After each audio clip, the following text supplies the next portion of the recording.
أعوذ بالله من الشيطان الرجيم بسم الله الرحمن الرحيم ومن يرغب عن ملة إبراهيم إلا من سفه نفسه ولقد اصطفيناه في الدنيا وإنه في الآخرة لمن الصالحين إذ قال له ربه أسلم قال أسلمت لرب العالمين ووصى بها إبراهيم بنيه ويعقوب يا بني إن الله اصطفى لكم الدين فلا تموتن إلا وأنتم مسلمون أم كنتم شهداء إذ حضر يعقوب الموت إذ قال لبنيه ما تعبدون من بعدي قالوا نعبد إلهك وإله آبائك إبراهيم وإسماعيل وإسحاق إلها واحدا ونحن له مسلمون تلك أمة قد خلت لها ما كسبت ولكم ما كسبتم ولا تسألون عما كانوا يعملون۔ اور حضرت ابراہیم علیہ السلام کی ملت سے کون اعراض کر سکتا ہے مگر وہی شخص جس نے اپنے آپ کو حماقت میں ڈال رکھا ہے۔ حقیقی بات تو یہ ہے کہ اللہ رب العزت نے دنیا میں آپ کو اپنے لیے چن لیا تھا اور یقیناً آخرت میں ان کا شمار نیک لوگوں میں ہوگا۔ جب ان کے پروردگار نے حضرت ابراہیم سے کہا کہ سر تسلیم خم کر دو، جھک جاؤ، فرما بردار ہو جاؤ، تو فوراً آپ نے فرمایا کہ میں رب کائنات کے سامنے جھک گیا، فرما بردار ہو گیا۔ اور حضرت ابراہیم علیہ السلام نے، حضرت یعقوب علیہ السلام نے بھی اپنے بیٹوں کو اسی کی وصیت کی کہ اے میرے بیٹو، اللہ رب العزت نے تمہارے لیے دین کو پسند کر لیا ہے، پس تمہاری موت اسی حالت میں آئے کہ تم مسلمان ہو۔ کیا تم لوگ اس وقت موجود تھے، حاضر تھے جب یعقوب علیہ السلام کی موت کا وقت آیا، آپ کا آخری وقت آیا، جس وقت آپ نے اپنے بیٹوں سے کہا کہ تم میرے بعد کس کی پرستش کرو گے، کس کی عبادت کرو گے؟ تو انہوں نے فرمایا، جواب دیا کہ ہم آپ کے معبود اور آپ کے آباء و اجداد یعنی ابراہیم، اسماعیل، اسحاق علیہ السلام کے معبود یعنی ایک ہی معبود کی عبادت کریں گے اور ہم اسی کے فرما بردار بنے رہیں گے۔ یہ ایک جماعت تھی، یہ کچھ لوگ تھے جو گزر گئے، ان کے لیے ان کا کمایا ہوا ہے اور تمہارے لیے تو تمہارا کمایا ہوا ہے، اور تم سے ان کے اعمال کے بارے میں نہیں پوچھا جائے گا۔ سورہ بقرہ کی تفسیر چل رہی ہے اور اس میں اللہ رب العزت نے خصوصی طور پر اور زیادہ تر توحید کو سمجھایا ہے کہ توحید کیا چیز ہے اور اسلام کیا چیز ہے۔ اور یہود و نصارہ اسلام کیوں نہیں لاتے ہیں، اور انہوں نے انبیاء کرام علیہم الصلاۃ والسلام کی دعوت کو کیسے جھٹلایا اور کیسے ان کی دعوت کا انکار کیا اور کیسے انہوں نے جوابات دیے اور کیسی دلیلیں اور حجتیں پیش کی، اسی کو اس میں بیان کیا گیا ہے اس صورت میں خصوصی طور پر۔ اس میں گزشتہ ہم نے حضرت ابراہیم علیہ السلام اور اسماعیل علیہ السلام دونوں باپ بیٹوں کا جو کعبۃ اللہ کی بنیاد کا ذکر ہے، ان کی بنا کا، ان کی عمارت حضرت ابراہیم علیہ السلام اور اسماعیل علیہ السلام دونوں باپ بیٹوں نے مل کر بنائی تھی کعبۃ اللہ کو، تو اس کا ذکر ہم نے پورا سنا۔ اب اس کے بعد اللہ تعالیٰ فرما رہے ہیں کہ ابراہیم علیہ السلام کے اعمال یہ ہیں اور آپ کا مذہب یہ ہے۔ اب آپ کا جو مذہب ہے دین حنیف، ملت ابراہیمی، اس سے وہی شخص اعراض کر سکتا ہے جو بیوقوف ہو۔ ملت ابراہیم، یہاں لفظ فرمایا ومن یرغب عن ملت ابراہیم۔ ملت ابراہیم کسے کہتے ہیں؟ ملت کہتے ہیں شریعت کو، اور شریعت کہتے ہیں اللہ رب العزت کے مقررہ احکام، وہ احکام جو اللہ نے مقرر کیے ہیں اپنے بندوں کے لیے، اس پر چلنا وہی شریعت ہے. اور ملت ابراہیمی اور ابراہیم کی شریعت تو جگہ جگہ قرآن کریم میں اللہ رب العزت نے آپ کے مذہب کو بیان کیا ہے کہ ابراہیم کا مذہب کیا تھا. ایک جگہ فرمایا ما کان ابراہیم یہودیا ولا نصرانیا ولکن کان حنیفا مسلما، کہ حضرت ابراہیم علیہ السلام نہ یہودی تھے نہ نصرانی تھے، بلکہ وہ تو ولکن کان حنیفا مسلما، کہ وہ تو حنیف تھے. اب دین حنیف کسے کہتے ہیں؟ حنیف اکثر ہم کہتے ہیں امام ابو حنیفہ، یہ بھی جو ہے ان کا نام، ہمارا جو امام ابو حنیفہ ان کا نام نہیں، ان کا لقب ہے. ان کا اصل نام کیا ہے؟ نعمان ابن ثابت، اصل ان کا نام یہ ہے. ابو حنیفہ ان کا لقب ہے. کیوں کہا جاتا ہے؟ اس لیے کہ سیدھا ان کا مذہب، ان کے جو شرائط ہیں اور ان کے جو قواعد وہ سیدھے ہیں، سیدھے ضابطے ہیں. اور دین حنیف کا مطلب ہوتا ہے حنیف مسلمہ، ادیان باطلہ سے کٹ کر دین حق کی طرف مائل ہونے والا. یعنی ادھر ادھر نہیں دیکھتے کہ وہ کیا ہے یہ کیا ہے، بس ہمارا تو سیدھا راستہ، جو سیدھا سیدھا ہے اسی پر چلیں گے، اور یہی دین حنیف ہے. ابراہیم علیہ السلام کا مذہب یہی تھا، ادھر ادھر کی چیزوں کو نہیں دیکھتے تھے کہ یہ معبود ہے یہ معبود ہے، لوگ اس کو پوچھتے ہیں.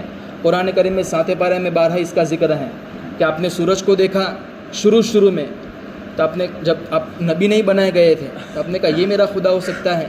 پھر جب سورج ڈوب گیا کہا کہ نہیں ایسا تو نہیں ہو سکتا. چاند کے بارے میں بھی تو ان کا مذہب سیدھا تھا کہ میں تو اس رب کی عبادت کرنے والا ہوں، اس رب کو پوجنے والا ہوں جو ہر وقت زندہ ہے، حی قیوم ہے، اور اسی پر میرا یقین ہے. یہ ابراہیم علیہ السلام کا مذہب ہے. توحید پر سچے جمنے والے تھے. اور توحید کہتے ہیں اللہ کو ایک ماننا، اس کے ساتھ کسی کو شریک نہ ٹھہرانا. وما کان من المشرکین، وہ مشرکین میں سے نہیں تھے، وہ شرک کرنے والے نہیں تھے. دیکھو شرک کی 2 قسمیں ہیں. شرک 2 طرح کا ہوتا ہے. ایک شرک ہوتا ہے شرک اکبر، اور ایک شرک اصغر، جس کو کہہ سکتے ہیں شرک جلی اور شرک خفی.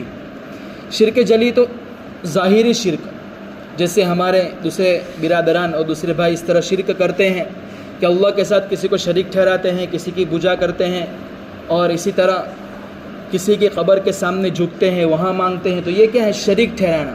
اللہ کے ساتھ جیسے اللہ کو ایک مانتے ہیں، خدا مانتے ہیں، ایسے دوسرے کو بھی شریک ٹھہرانا. یہ ہے ظاہری شرک، اللہ کے ساتھ کسی کو بھاگیدار ٹھہرانا. تو یہ تو بالکل گناہ کبیرہ ہے، اور ایسا کوئی بھی کرے گا وہ اسلام سے خارج ہے. ایک دوسرا ہوتا ہے ایک شرک خفی، یعنی ہمارے اعمال میں شرک. اور اللہ کے نبی علیہ الصلوۃ والسلام نے اپنے آخری عمر میں یہ فرمایا تھا کہ میں سب سے زیادہ میں تم پر خوف کرتا ہوں شرک خفی کا. اور شرک خفی کہلاتا ہے کہ انسان اپنے اعمال میں شرک کرے. نماز پڑھتا ہے تو اس کے ذہن میں یہ کہ بھئی کوئی مجھے دیکھے اور نمازی کہے. صدقہ دیا دکھلانے کے لیے، اس میں کیا دکھلاوا آ گیا، ریاکاری آ گئی، تو یہ بھی شرک خفی ہے. تو ان سب سے بچنا ملت ابراہیمی ہے کہ ایک اللہ پر یقین رکھنا، ایک اللہ کے دین پر چلنا، ادھر ادھر نہ دیکھنا، شیطان کے راستوں پر نہ چلنا، بلکہ اللہ کے نبی علیہ الصلوۃ والسلام نے جو راستہ سیدھا دکھایا اسی پر چلنا. یہ ملت ابراہیمی ہے.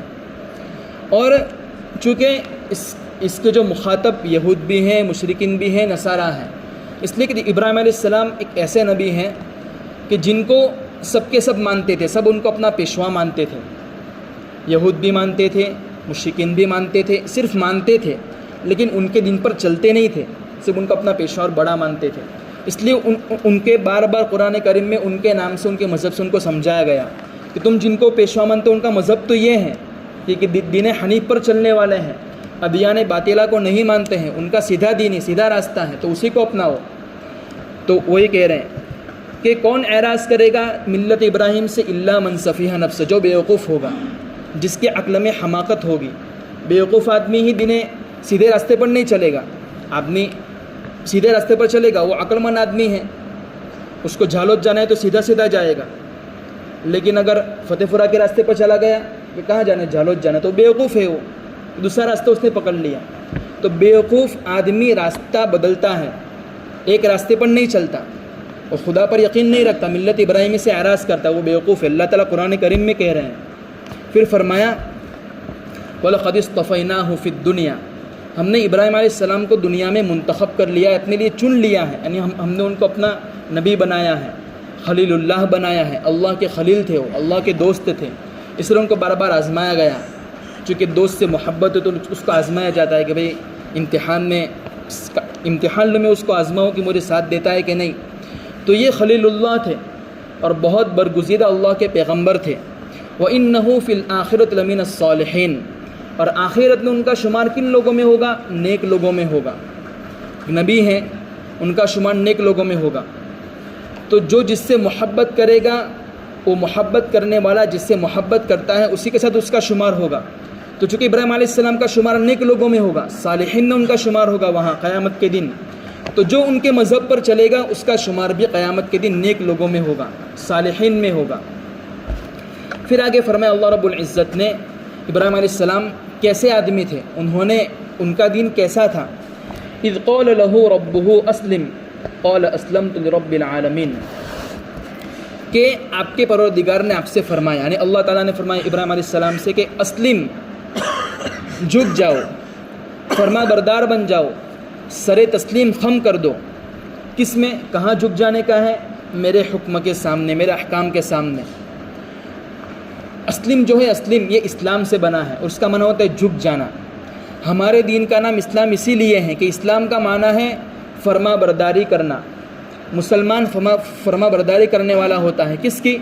اللہ تعالیٰ کی، اللہ تعالیٰ کے بتلائے ہوئے احکام کی، اور اللہ تعالیٰ کے لائے ہوئے، اللہ تعالیٰ کی طرف سے آئے ہوئے پیغمبر کے جو شریعت ہے اس کی۔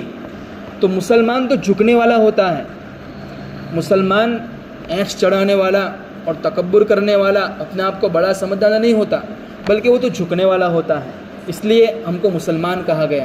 اور المسلم سلیم مسلم من لسانہ و یدہ، کہ مسلمان تو ایسا آدمی ہے کہ جس کے ہاتھ سے، جس کی زبان سے دوسرے لوگ محفوظ رہیں، تو یہ مسلمان ہیں۔ تو جیسے اللہ رب العزت نے فرمایا کہ فرما بردار ہو جاؤ، سر تسلیم خم کر دو، باتیں مانو، تو فوراً ابراہیم علیہ السلام نے کہا اسلمت لرب العالمین، کہ رب کائنات کے سامنے فرما بردار ہو چکا، اور اس کی گواہی اللہ رب العزت نے دے دی۔ کیوں دی؟ ہم نے بارہا ان کے واقعات سنے ہیں کہ ابراہیم علیہ السلام چونکہ خلیل اللہ تھے، اللہ نے بار بار ان کو آزمایا اور سارے آزمائش میں آپ کامیاب ہو گئے۔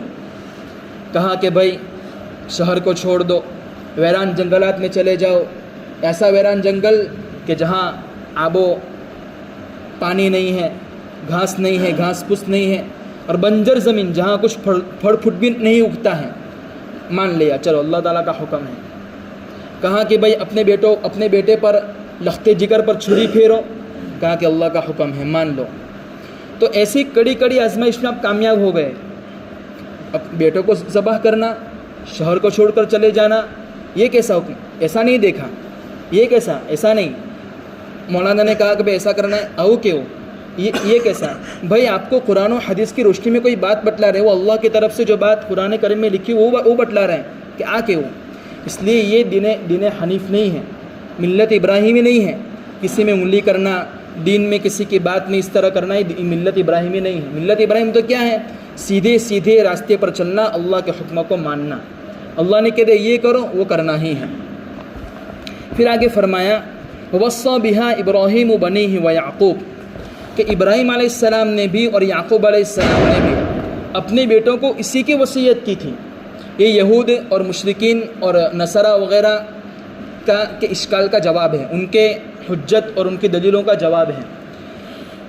بارہا ہم نے سنا آگے بھی کہ جب بھی ان کو کہا جاتا بھائی اسلام لے آؤ، اللہ کے نبی پر ایمان لے آؤ، تو پسو پیش کرتے تھے، ایچ پیش کرتے تھے اور دلیلیں پیش کرتے تھے کہ بھائی ہم اس لیے ایمان نہیں لاتے ہیں، اگر یہ ہو تو ایمان لے آتے، اگر یہ نہیں ہے تو ایمان لے آتے۔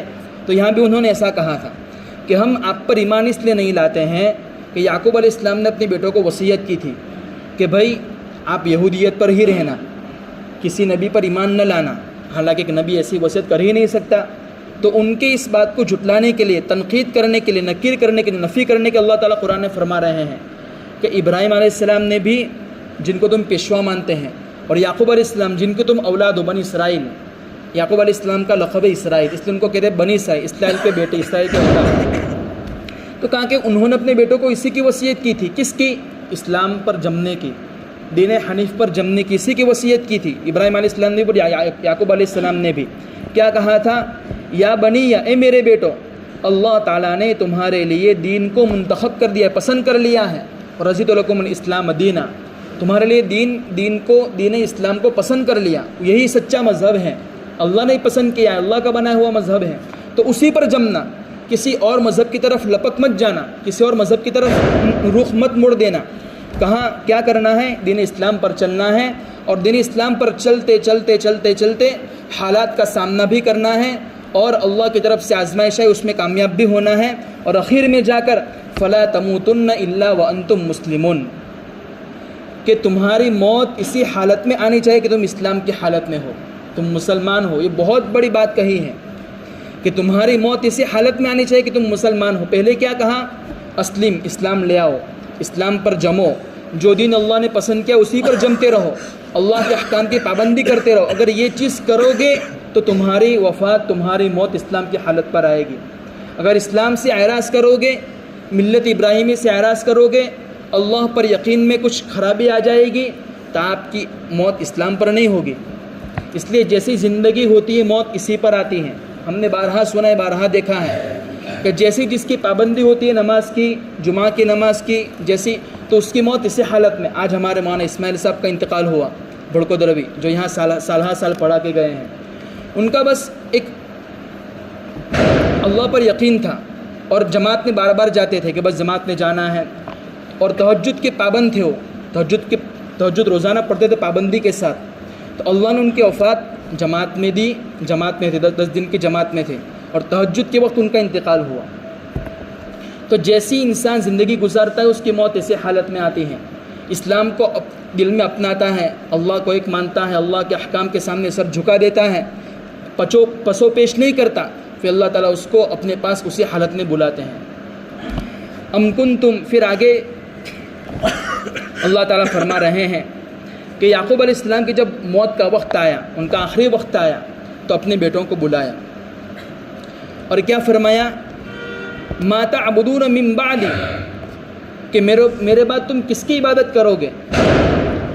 یہ یہودی جو کہتے تھے کہ بھائی یعقوب علیہ السلام نے اس کی وصیت کی تھی کہ بھائی یہودیت پر جمنا، کسی نبی پر ایمان مت لانا، اسلام پر مت چلنا، تو اس کی تردید کر رہے ہیں یہاں بھی کہ ان کو کیا پتہ؟ یہ قرآن صاف صاف کہہ رہا ہے، ہم جاننے والے، علم الغیب تو ہم ہیں، ہم جاننے والے۔ تم کہاں اس وقت حاضر تھے جب یعقوب علیہ السلام نے اپنے بیٹوں کو نصیحت کی تھی، وصیت کی تھی؟ اس وقت تم کہاں موجود تھے؟ قرآن کریم صاف اعلان کر رہا ہے کہ جب ان کی موت کا وقت آیا، آخری وقت آیا، تو اپنے بیٹوں کو بلایا، اور کیا وصیت کی؟ قرآن کریم صاف اعلان کر رہا ہے کہ وصیت کیا کی؟ پوچھا ان کو کہ بھئی میرے بعد کس کی عبادت کرو گے؟ میرے بعد تم کس کی پرستش کرو گے؟ کس کو پوجو گے؟ تو تمام نے یک زبان ہو کر جواب دیا، تمام بیٹوں نے، چونکہ نبی کے اولاد ہیں اور تربیت بھی ایسی تھی۔ فرمایا نعبد الہک و الہ آبائک ابراہیم و اسماعیل و اسحاق الہا واحدا، کہ ہم تو آپ کے معبود کی اور آپ کے آبا و اجداد یعنی ابراہیم علیہ السلام، اسماعیل علیہ السلام، اسحاق علیہ السلام، یعقوب علیہ السلام جس کو پوچھتے تھے، یعنی جس کی عبادت کرتے تھے، اللہ جو ایک معبود ہے، جو ایک اللہ ہے، واحد ہے، اسی کو ہم پوچھتے رہیں گے۔ یہاں ایک بہت بڑا سبق ہے ہمارے لیے کہ ایک نبی ہے اور اللہ کے برگزیدہ ایک شخصیت ہے، برگزیدہ پیغمبر ہیں اور بہت بڑے نبی ہیں، اور ان کی تربیت بھی کیسی ہوتی ہے اپنے اولاد پر، لیکن پھر بھی اپنی وفات کا جب وقت آیا تو یہ نہیں سوچا کہ میرے اولاد کے لیے مال و اسباب کیا ہے، ان کی میرے بعد ان کی زندگی کا کیا ہوگا، ان کے گھر کا کیا ہوگا، ان کے پاس پیسے ہیں کہ نہیں، یہ نہیں پوچھا، ہمارا حال کیا ہے۔ ہماری پوری زندگی 30 سال کے ہو گئے، اس کے بعد سے 50-60 سال تک، موت تک ہماری یہ فکر ہوتی ہے کہ ہمارے اولاد کے لیے کچھ چھوڑ کر جائیں، اپنی اولاد کے لیے کچھ چھوڑ کر نہ جانا، کچھ چھوڑ کر نہ جانا۔ اس سے تو بہتر یہ ہے کہ آپ ان کے لیے دین چھوڑ کر جاؤ، یہ بہت بہتر ہے۔ آپ دین چھوڑ کے نہیں گئے اپنے اولاد کے لیے، اسلام پر باقی رکھ کے نہیں گئے اور بہت سارا مال چھوڑ کے گئے، آپ کو قبر میں کوئی کام نہیں دے گا۔ آپ قبر میں اکیلے ہیں، وہاں وہی نیک آدمی جب انتقال کر جاتا ہے تو جو چیزیں باقی رہتی ہیں، حدیث میں ہے کہ جو کچھ اعمال ایسے جو اس کو مرنے کے بعد بھی کام آتے ہیں، تو اس میں ہے کہ ولد صالح، اپنے اولاد کو ایمان پر برقرار رکھا ہے، اسلام پر برقرار رکھا ہے، تو وہ اپنے والدین کے لیے اور اپنے بوڑھے اپنے جو قبر میں جا چکے ان کے والدین، ان کے لیے پڑھ کے بخشے گا، اس کا ثواب اس کو پہنچے گا۔ تو یہ نبی ہیں، اپنے بیٹوں کو بلا کر پوچھ رہے ہیں کہ بھائی میرے بعد تم کس کی پرستش کرو گے، یہ ان کو فکر ہے، اپنے اولاد کی فکر موت کے وقت یہ ہے کہ اسلام پر جمیں گے یا نہیں۔ تو پھر تمام نے کہا کہ نہیں، ہم تو آپ کے معبود کی ہی پرستش کریں گے، ان کی عبادت کریں گے۔ تو پھر ان کو اطمینان ہوا کہ ہاں ابھی میرے بیٹوں میں اسلام کی عظمت ہے اور اسلام پر جمتے رہیں گے۔ تو یہ ان کو معلوم تو تھا کہ میرے بیٹے اسلام پر جمیں گے، لیکن ان کو اس بات پر تنبؤ کرنا تھا، ان کو فکر مند کرنا تھا کہ بھائی یہ بھول مت جانا کہ تمہارا معبود ایک ہے، اللہ ہے، اس پر ہی یقین رکھنا۔ یہ ان کو بتلانا تھا، اس لیے وصیت کی آخر میں اور کہا پھر بیٹوں نے وَنَحْنُ لَهُ مُسْلِمُونَ کہ ہم تو اسی کے فرما بردار رہیں گے۔ تو ہم بھی اسی انبیاء کے اولاد ہیں اور ہم کو بھی یہ وصیت ہے ان کی کہ بھائی ہمارے جانے کے بعد تم اللہ کی عبادت کرنا، اسی کے اسلام پر جمنا، اسی کے احکام کی پابندی کرنا، اسی کے فرما برداری کرنا، تو یہ ہمیں کرنا ہے۔ اللہ تعالیٰ آگے فرماتے ہیں کہ یہ مت سوچنا یہودی، چونکہ آگے آیت کیا ہے، تلک امۃ قد خلت، یہ ایک جماعت تھی، یہ کچھ لوگ تھے جو گزر گئے، جو چلے گئے، اپنی قبروں میں جا چکے، اللہ کے پاس چلے گئے، پہنچ گئے۔ کیا ہیں؟ لہا ما کسبت ولکم ما کسبتم، انہوں نے جو اعمال کیے وہ ان کے پاس ہیں، ان کا بدلہ ان کو ملے گا۔ تم جو اعمال کرو گے تمہارے اعمال کا بدلہ تم کو ملے گا۔ وَلَكُمْ مَا كَسَبْتُمْ وَلَا تُسْأَلُونَ عَمَّا كَانُوا يَعْمَلُونَ، وہ جو اعمال کر کے گئے ہیں ان کے متعلق تم سے پوچھ گچھ نہیں ہوگی کہ انہوں نے کیا عمل کیے، کیسے عمل کیے۔ یہ یہودی چونکہ اپنے آبا و اجداد ابراہیم علیہ السلام چونکہ انبیاء تھے، انبیاء کے اولاد تھے وہ تو یہودی وغیرہ، تو ان کے اپنے آبا و اجداد کے جو مقام و مرتبہ تھا ان کا، چونکہ بہت بڑے انبیاء کرام تھے وہ تو ان کے مقام و مرتبے کو، ان کے اعمال کو اپنے لیے کافی سمجھتے تھے کہ ہمیں کچھ کرنا ورنا نہیں ہے، وہ تو چونکہ ہم تو اللہ کے بیٹے ہیں، ایسا کہتے ہیں وہ قرآن کریم میں کہ نحن ابناء اللہ واحباہ، کہ ہم تو اللہ کے بیٹے ہیں اور اس کے محبوب ہیں، اس لیے ہمارا تو بیڑا پار ہو جائے گا۔ ہمارے آبا و اجداد بڑے بڑے پیغمبر تھے تو انہوں نے جو عمل کیے وہ ہمیں کام آئیں گے۔ اللہ تعالیٰ کہہ رہے ہیں نہیں، ان کے اعمال ان کے پاس ہے، تمہارا عمل تمہارے پاس ہے۔ چاہے جس کے بھی والد کیسے ہی بڑے آدمی ہیں، کیسے ہی بڑے عالم ہیں، نیک ہے، پیغمبر ہی کیوں نہ ہو، لیکن ان کی وجہ سے اس کا بیٹا نہیں بخشا جائے گا، اس کے اعمال اس کے ساتھ ہیں۔ حضرت نوح علیہ السلام کا بیٹا، جب نوح علیہ السلام طوفان نوح آیا تھا اور نوح علیہ السلام کا ایک بیٹا طوفان میں تھا، اللہ تعالیٰ سے فرمایا کہ اس کو لے لو کشتی میں۔ اللہ تعالیٰ نے فرمایا نہیں، آپ کی سفارش اس کے حق میں قبول نہیں ہوگی، اگرچہ آپ نبی ہیں لیکن وہ آپ کا بیٹا ناحق راستے پر ہیں، باطل پر ہیں، سیدھے راستے پر نہیں ہیں۔ اس لیے یہ ایک شعر ہے کہ ہم بارہا کیا کہتے ہیں ہمارے آبا و اجداد کی قربانیوں کو دیکھ کر کے بھائی انہوں نے یہ قربانی دی، ہمارے آبا و اجداد نے ایسا ایسا کیا ہے، ایسے ایسے قربانی دی ہیں اور ایسے ایسے نیک لوگ تھے۔ تو ایک شعر ہے عربی کا، اولئک آبائی فجئنی بمثلہم اذا جماعتنا یجری المجامع، اس کا مطلب ہوتا ہے کہ یہ ہمارے آبا و اجداد تھے، دیکھو انہوں نے ایسے ایسے اعمال کیے ہیں۔ جب مجلس میں سب لوگ جمع ہو تو اس میں بیان کرنا کہ ہمارے خاندان والے تو ایسے تھے، انہوں نے ایسے انہوں نے خیرات کی ہیں، ایسی سخاوت کی ہیں، لیکن وہ آپ کو کوئی کام نہیں دے گی۔ ہاں اتنا ہے کہ آپ ان کے بیٹے ہیں، ان کے خاندان میں ہیں، لیکن ان کے اعمال آپ کے لیے فائدہ مند نہیں ہوں گے، آپ کے لیے تو فائدہ مند آپ کے ہی اعمال ہیں۔ اس لیے ہمارے مولانا قمر الزمان صاحب بہت بڑے عالم ہیں، بہت بڑے بزرگ ہیں، وہ اس شعر کو بدلتے ہیں، کہتے ہیں کہ ایسے بنو، اپنے آبا و اجداد پر مت ان کے اوپر ایسے نہیں کہ وہ کر کے گئے تو ہم خاموش رہ جائیں، ایسے بنو کہ ہمارے آبا و اجداد یہ کہیں کہ اولئک اولادی فجئنی بمثلہم، کہ دیکھو یہ ہمارے اولاد کتنی اچھی ہیں، کتنی سخاوت کرتی ہیں اور کیسے دین پر جمنے والے ہیں، ان کی طرح تمہارے اولاد لاؤ۔ تو ایسے ہم بنے کہ ہمارے آبا و اجداد ایسے کہیں، ان کی قربانی پر ہمیں نہیں وہ کیا بولتے جشن منانا ہے، نہیں، بلکہ ہمیں اپنے اعمال پر جمنا ہے۔ اس لیے اللہ تعالیٰ فرماتے ہیں کہ تم سے ان کے اعمال کے بارے میں پوچھ تاچھ نہیں ہوگی، تم سے تو تمہارے اعمال کے بارے میں پوچھ گچھ ہوگی۔ اس لیے آج کے جو درس قرآن ہے اس سے ہمیں سبق ملا کہ ہمیں تو دین پر جمنا ہے، آگے پیچھے کے راستوں پر، شیطان کے راستوں پر نہیں چلنا ہے، ہمیں اپنے آخرت کی فکر خود کرنی ہے اور اپنی زندگی، اپنی آخرت ہمیں خود بنانی ہے۔ اللہ تعالیٰ ہمیں ان کہی سنی باتوں پر عمل کی توفیق عطا فرمائے۔